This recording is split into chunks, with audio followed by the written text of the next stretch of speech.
They told me never to open it, but I heard her voice, my mother's voice, calling from behind that door. You left me in the dark. Some doors keep secrets, others keep something alive. They told me never to open it.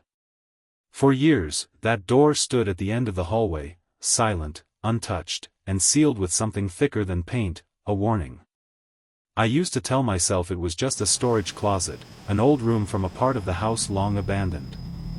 But that night, the night I stopped hearing the whispering walls and started listening to them, I turned the knob. My name is Elliot Marrow, and this is not a story I want to tell. It's a confession I have to make before what's left of me fades away. If you ever find yourself in the house on Ridgeway Lane, do not open that door. When I first inherited the place, I thought it was a miracle.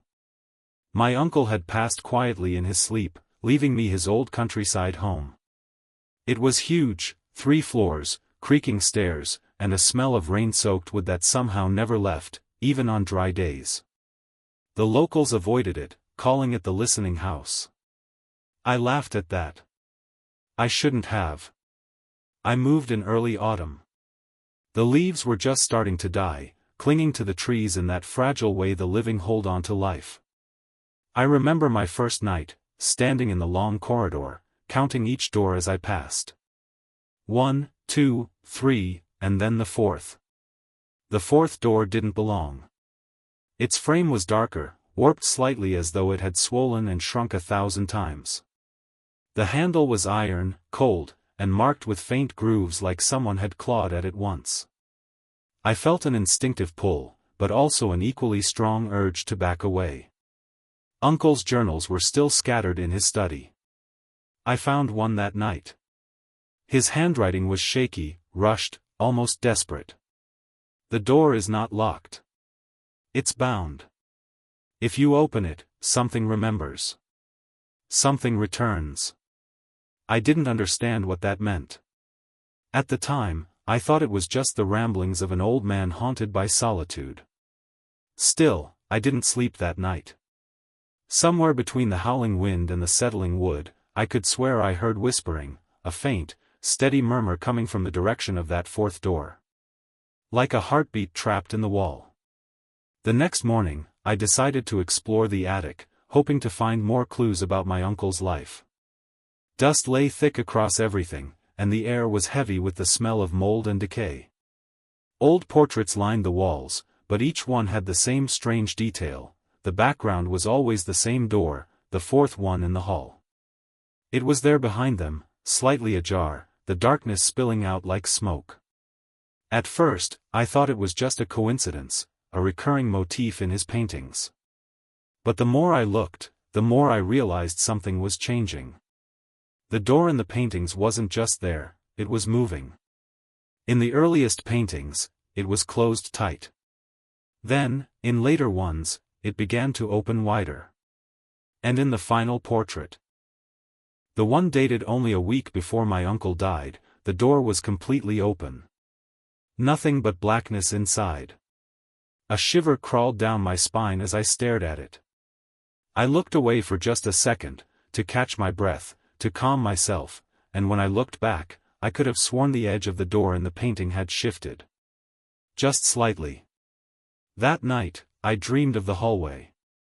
The same one I walked every day, but longer. Endless. I walked past the first 3 doors, counting softly under my breath, and when I reached the 4th, I stopped. The air was humming, vibrating in my chest like the low sound of a cello. Something moved behind the wood, slow, deliberate, heavy. I woke up sweating, heart pounding, to find the house listening. The silence was too perfect, as if the walls themselves were waiting for me to move. I tried to convince myself it was imagination, an overactive mind and too much caffeine. But then, around 3 in the morning, I heard it. The sound of something dragging across the floor, right outside my bedroom. When I gathered the courage to look, there was nothing. Only a trail of dust leading from the 4th door, to mine. The following day, I found another journal entry, shorter this time, like my uncle had written it in a hurry. It knocks. Always 3 times. Never answer. I laughed nervously reading it. Until that night, when the knocking started. 3 slow knocks.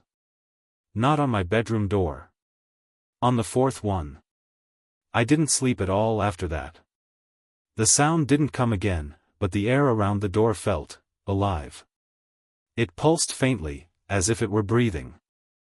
I pressed my ear against it once, foolishly curious, and for the briefest moment, I heard something from the other side, a faint voice whispering my name. When I pulled away, the iron handle was warm. Too warm. I decided to call a locksmith the next day, thinking maybe I could seal it, weld it shut, do something. But when he came, he froze as soon as he saw it.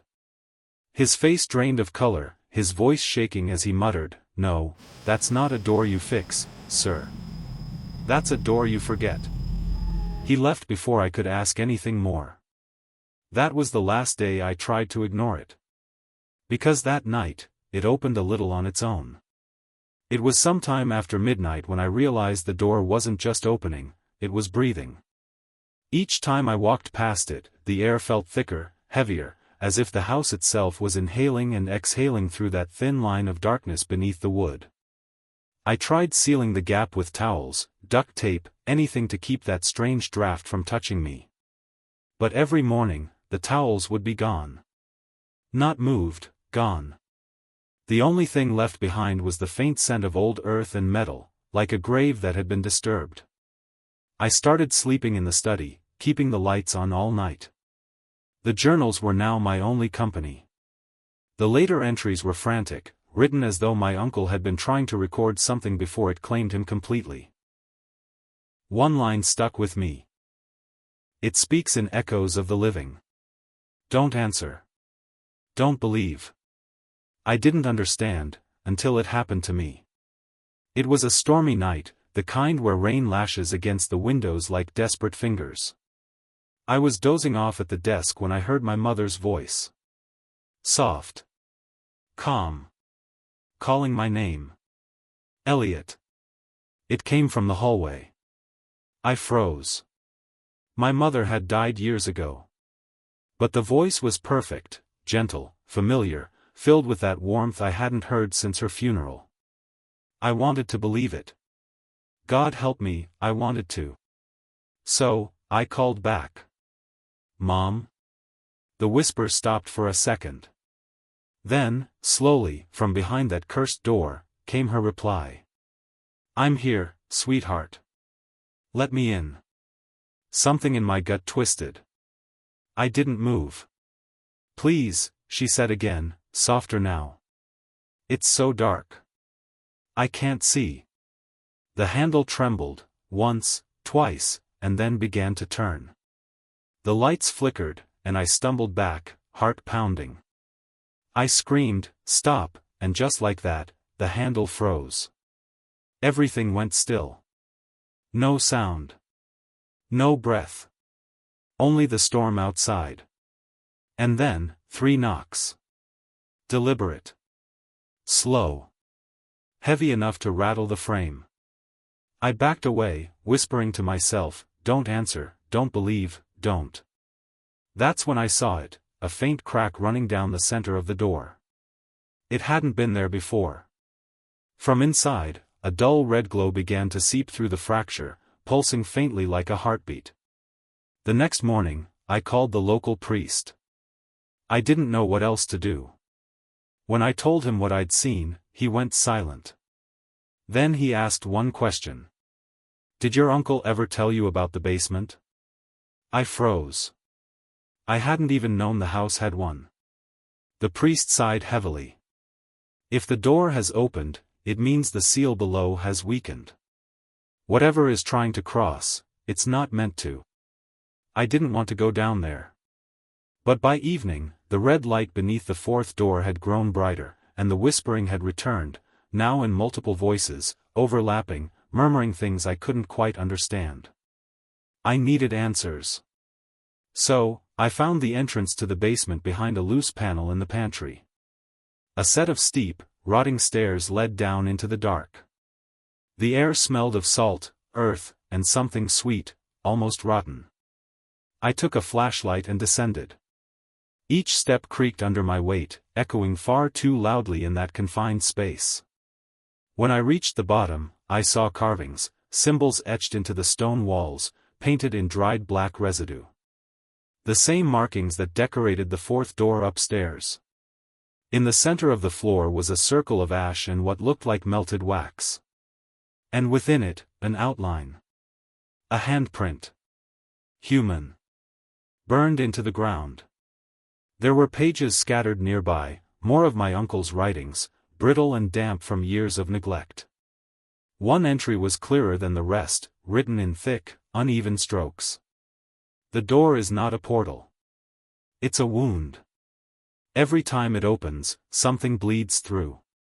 I tried to bind it with the words they gave me, but the voice mimics the ones I love. It knows my memories. It knows my guilt. It knows how to make me open the door. I backed away from the writing, the realization sinking in. Whatever was behind that door didn't just want to come through, it wanted to be invited. Suddenly, something above me creaked. The sound of a hinge. The fourth door. It was opening. I bolted upstairs, nearly tripping over myself. The air was colder now, the hall darker. When I reached the top of the stairs, I saw it. The fourth door stood wide open, and inside was nothing but pitch-black emptiness, so deep it seemed to swallow the light from my flashlight. And then, from within that void, something stepped forward. At first, I thought it was a shadow. But shadows don't breathe. They don't whisper. And they definitely don't smile. It spoke in my mother's voice again. "You left me in the dark, Elliot." I stumbled back, shaking my head. "You're not her." The figure tilted its head, its outline flickering like smoke caught in a wind that wasn't there. "I remember your lullabies," it said. "The door remembers everything." And then it laughed. A sound so hollow, so wrong, it felt like it came from inside my skull. I slammed the door shut with everything I had, pressing my back against it as the house trembled. The laughter turned to screams, then to silence. I ran. I don't even remember grabbing my keys, but I found myself outside in the rain, staring up at the house as lightning cracked across the sky. The door, every window, every opening, was glowing faintly red. I haven't gone back since. But last night, I got a letter in the mail. No return address. Just one sentence written in my uncle's handwriting. "You shouldn't have left it open." I burned the letter. I told myself it was the end, that if I ignored it, if I stayed away, the house and everything inside it would be buried under its own silence. But the thing about silence is, it follows you. It started small. The faint sound of knocking, 3 slow knocks, coming from nowhere. Then, the whispers. Always at night. Always just as I was about to fall asleep. Sometimes it was my mother's voice, sometimes my uncle's. Once, it was my own. At first, I thought it was the house in my head, a lingering trauma. But soon, it began to happen in places that weren't mine. My new apartment. My car. Once, even at the office, where a coworker asked if I'd left a radio on. I hadn't. That's when I realized something terrifying: the door hadn't stayed in Ridgeway House. It had followed me. It began showing itself in reflections. The first time, I was brushing my teeth. I looked up, and behind me, in the mirror, there was a door. Old, wooden, warped, the same one. I turned around. Nothing. But in the reflection, it was still there, slightly open, that same red glow spilling through. From that day on, I stopped trusting mirrors. I covered them all, every last one. Yet at night, I'd still hear it, the creak of hinges, the low, dragging breath of something that wasn't meant to exist. In this world. The thing that used to whisper now called my name outright. Elliot. The sound came from the corner of my room, from the walls, from inside my head. "Elliot, you left the door open." I couldn't take it anymore. Every night was worse. Every whisper louder, closer. The line between dreams and waking life blurred until I couldn't tell which world I was trapped in. So I went back. Ridgeway House was waiting for me, silent under a sky the color of bruised steel. The windows were dark, but something pulsed faintly inside, the same sickly red light that haunted my nightmares. The air was cold, even though it was late summer. My breath fogged as I stepped onto the porch. The moment I touched the doorknob, the house seemed to exhale. Inside, everything was exactly as I'd left it. Dust hung in the air like ash. The hall stretched long and hollow. And there, at the end, stood the fourth door. It was open again. Not wide, not enough to see in, but enough to show the red shimmer, the faint sound of movement inside, like the shifting of something large and restless. I whispered to myself, "This ends tonight." And I stepped closer. The closer I got, the heavier the air became, pressing down on me like a physical weight. My vision wavered. The walls seemed to breathe in rhythm with me. Then the voices came. Dozens of them. A chorus of everyone I'd ever known, my mother, my uncle, my childhood friends, even people who were still alive. They called to me, pleaded, begged. "Help us, Elliot. Let us out." But beneath their desperation, I heard it, a deeper tone. The true voice. It wasn't human. It spoke through them, twisting their words, mocking their pain. "You opened the door once," it said, in a sound that was not sound at all, but vibration, like my bones were being spoken to. "You belong to the house now. You are part of the remembering." I took another step, flashlight trembling in my hand. "What are you?" The door shuddered, and from the crack, something reached out, a shape of smoke and bone, of faces that weren't faces. They screamed in silence, stretching toward me, claws made of light and shadow. I dropped the flashlight. The beam spun across the floor, catching for a moment on something carved into the wood, an eye. The same one painted on the basement walls. The door wasn't just watching, it was recording. Every fear, every voice, every soul that had ever opened it was etched into it like living memory. And now, I was one of them. I don't know how I got out. I woke up outside, lying in the grass, the house behind me dark and lifeless again. My clothes smelled of smoke. My hands were blackened. I thought it was over. Until I checked my phone. There was a video recorded at 3:15 that morning. I don't remember filming it. The footage showed me standing in front of the fourth door, whispering something I couldn't quite make out. Behind me, a voice said, "You never closed it." Then, the screen went red. The recording ended with 3 knocks. It's been 2 weeks. The house was condemned yesterday after a fire gutted the upper floor. They said there was no sign of forced entry. But I know better. I'm writing this from a motel 3 towns over. I've nailed the closet door shut, blocked the bathroom door with the dresser. But it doesn't matter. Because just now, while I've been typing this, someone knocked on my door. 3 times. Slow.